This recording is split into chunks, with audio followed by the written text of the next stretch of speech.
All right, what up is Marcus Dynasty Fun, and I literally just was about to come on here, and I got a notification that Russell Wilson was traded to Denver by Fantasy Pros. Nothing, no details, and it may pop up here, and I might have to do a little scroll thing and pause the video. We're going to be doing Russell Wilson's trade if that actually truly does happen to the Denver Broncos.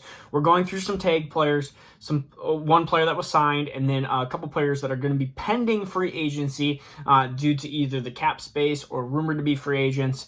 We'll get to that point. So we're going to do that video. We're going to be doing a Calvin Ridley video, reaction video a little bit later today, and so that'll be posted a little bit later. Then we're going to take tomorrow off, and then we're getting into the Dynasty rookies, and I'll be in Vegas. So that's just what's gonna be the routine, what we're gonna do, and then we're gonna do, so it's one QB, and then we're gonna get into super flex. But let's get into let's go through. We're gonna go through some tag players, we're gonna go through some signed players, and then we'll get into the Russell Wilson stuff, because hopefully by that time maybe we'll have maybe 5 more, maybe we'll have a little bit more, I guess, details about the Russell Wilson thing. So tag players, let's go with Davante Adams. Actually, we should probably go with signed player. 4 years, 100 or 200 million, at least rumored, is Aaron Rodgers trying to be a more of a cap-friendly deal. And Davante Adams gets franchised almost immediately after that news breaks as well.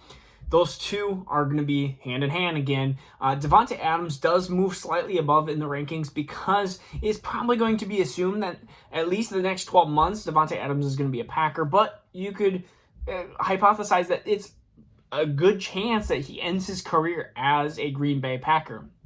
They don't even if they draft somebody in the first round at the wide receiver position, which I definitely think they should.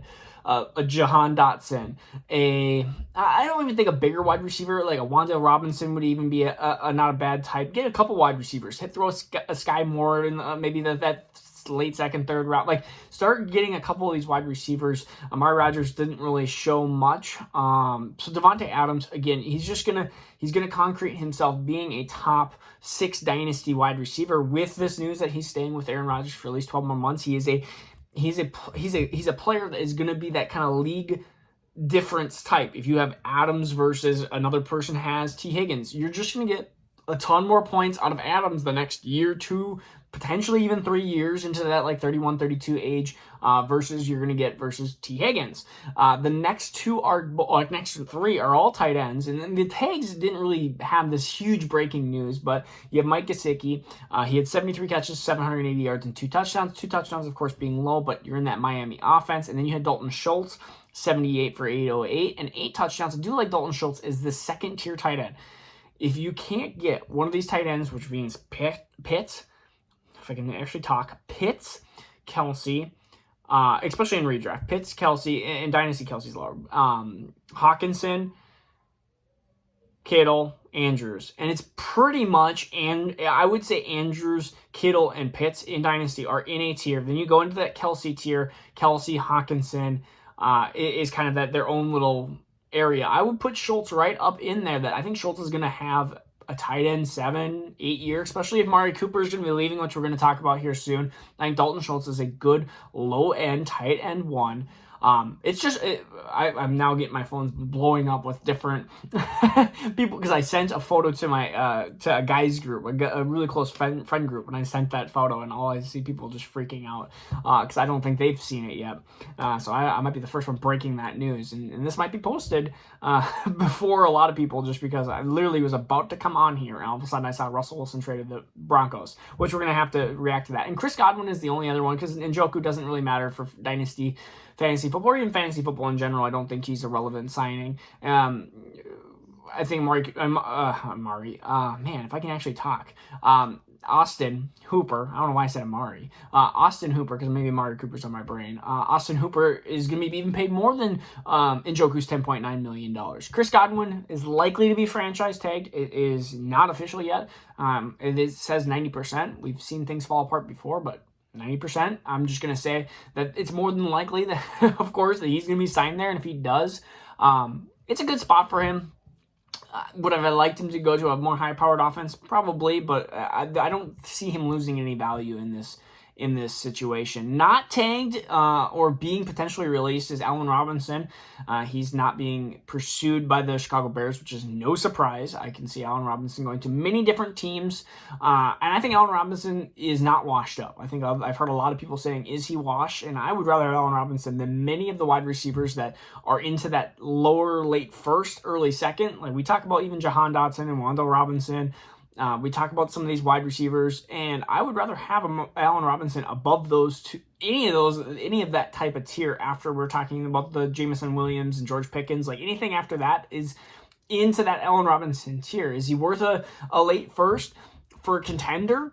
I think he's a good depth play. I really do. I feel like he's not washed. A lot of people think that he is, and so I think his value, he could be one of the biggest buys in my opinion, because I really think that whole Chicago situation was just a mess.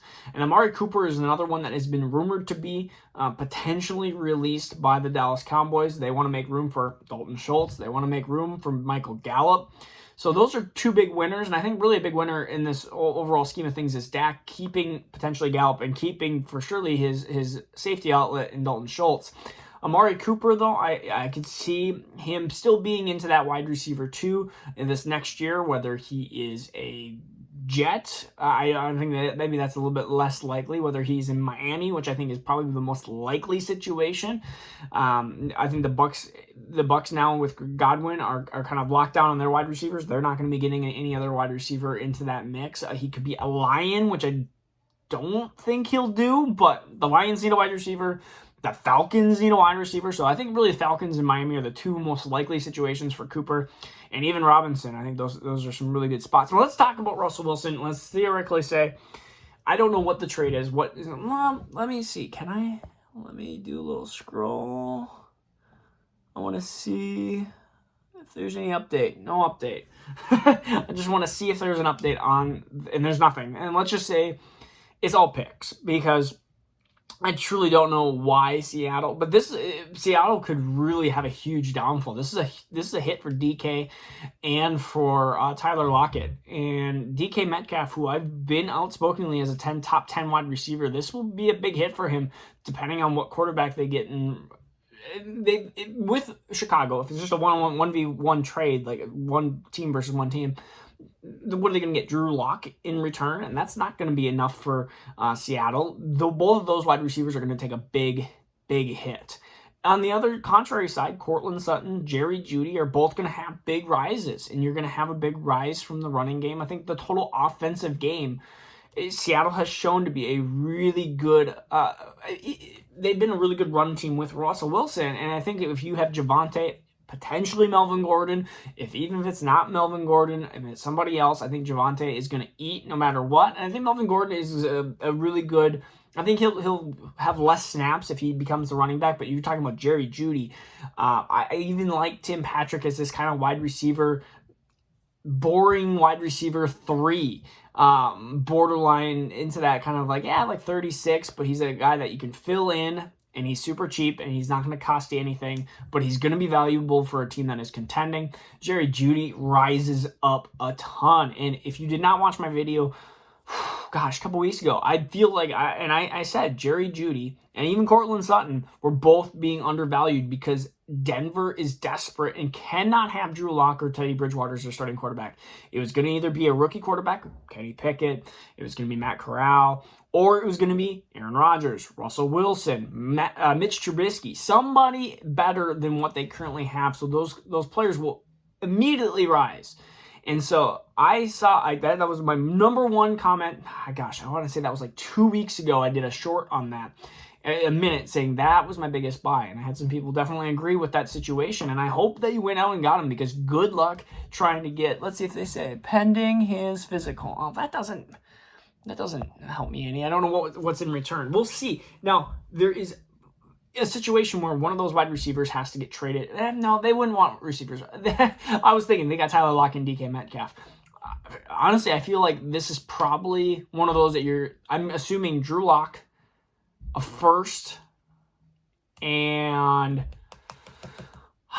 probably a really, really good player too. And I'm thinking Patrick Surtain, but maybe they don't trade Patrick. Maybe they love Patrick Surtain and they just trade 3 firsts and Alberto or something like that. I don't even know if that would be enough in Seattle's mind, and maybe Seattle and Pete Carroll and stuff with Russell Wilson has split, and that's going to be what the situation is. And I feel like that's why Aaron Rodgers, this whole thing went down, is Aaron Rodgers realized that Denver was not going to give up enough for the Packers, and so Aaron Rodgers had a situation of, it's like, bro, Denver's not an option anymore. It's retire or sign with Packers. And so he chose the Packers. And immediately when that happened, of course, Adam signed. And then boom, all of a sudden we get Russell Wilson now being the option that Denver thought could be a cheaper option. I mean, I think, I don't know, I have no 3 firsts in Alberto for a Denver team that is probably a Russell Wilson away from being a super big contender. You have Herbert, you have Mahomes in that division. It's a brutal division, and so they need a quarterback to keep up. Their defense was really good last year, and so that's why I think the Surtain, if they had to trade him away, I think that'd be a really hard.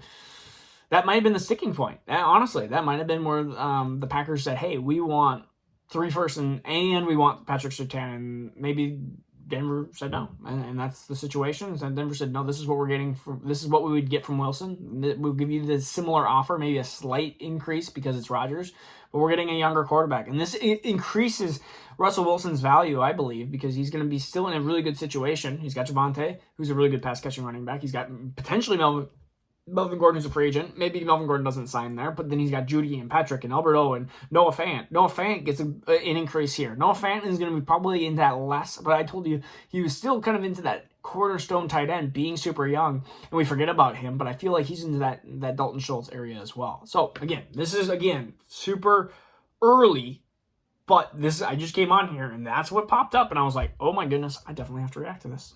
So this is Marcus Dynasty with Dads. Peace out. We'll see you soon.